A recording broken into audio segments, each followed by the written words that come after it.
Once upon a time, there was a little girl named Molly who was very loved. Molly was the light of our life, and we had a wonderful life. We really did. Everything was great. Sally was a school teacher, Jay a successful real estate broker who eventually started his own company. The Three Musketeers, always together. And Jay, well, he was Molly's best friend. Actually, truth be told, Jay was everyone's friend. Jay was just a happy guy. He was just a happy man. He loved people. He would strike up a conversation with absolutely anyone, anywhere, anytime. But as Molly graduated and began her career, Sally began noticing changes in Jay. Jay could fix anything. You know, he finished our whole basement by himself, figured out the electrical. He could do anything like that. And I had noticed at least 4 years before that he couldn't figure out how to do things. And he would give up, which was not like him at all. Eventually the diagnosis would come. Frontotemporal dementia, at age 62. Jay's world and that of Sally and Molly was turned upside down. The doctor said he cannot work, he cannot drive, and he should not be left alone, ever.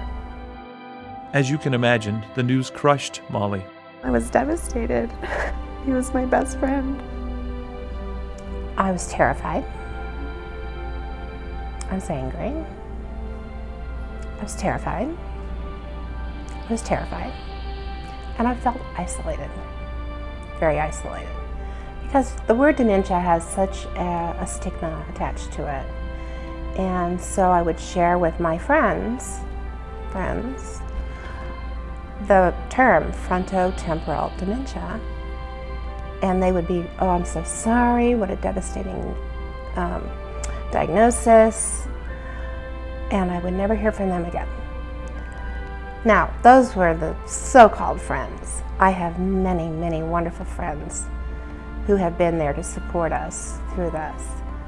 One of those friends put Sally in touch with adult day services at Christian Living Communities. My first impression was, what a beautiful place this is. It's just like someone's home. Soon after Sally's initial visit, it was time to see how Jay would react. Remember, he was only 62 years old, a good 10 to 15 years younger than most participants.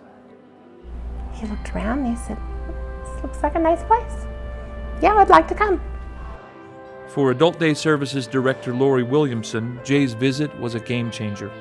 Actually was a goosebump moment for me. Felt as though someone's hand was on my shoulder, whispering in my ear, you have a job to do here, and somehow you'll figure out how to do it. And I knew that we had to adapt and change the course of our program in order to meet the needs of the growing population of young onset dementia that would be arriving hopefully at our door. Jay was the face of that. It was a real blessing that he came to us when he did. I really wanted to provide him the best quality time we could as his disease progressed, and also for his family, because there were certain things that I know that they needed, and I was trying very hard to give those things to the whole family. In the beginning, when he was just coming 2 days a week, I literally would go home and sleep because I was so exhausted. Jay would get up a lot during the night.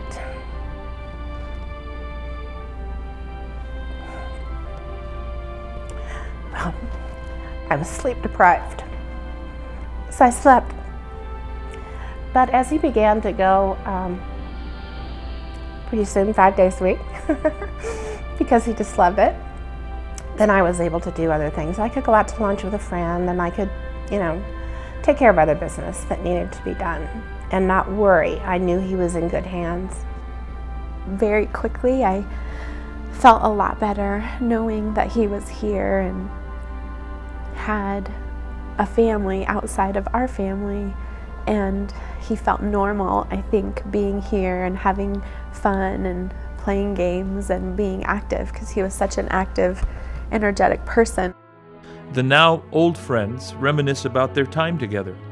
The year and a half Jay absolutely lit up the program. One of my favorite things was the bowling league. Do you remember the bowling league? Of course. Though Jay can no longer participate in the program, Molly and Sally still feel part of the Adult Day family. Now they want their story and their lessons from the front lines of fighting dementia to help others.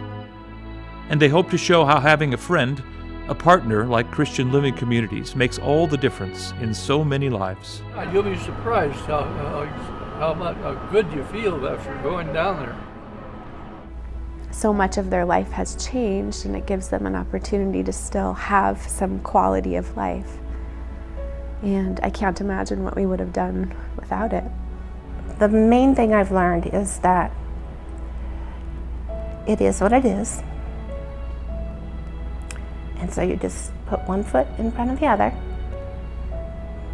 And if you're lucky enough to find a wonderful place like this with people who help you, you can get through it.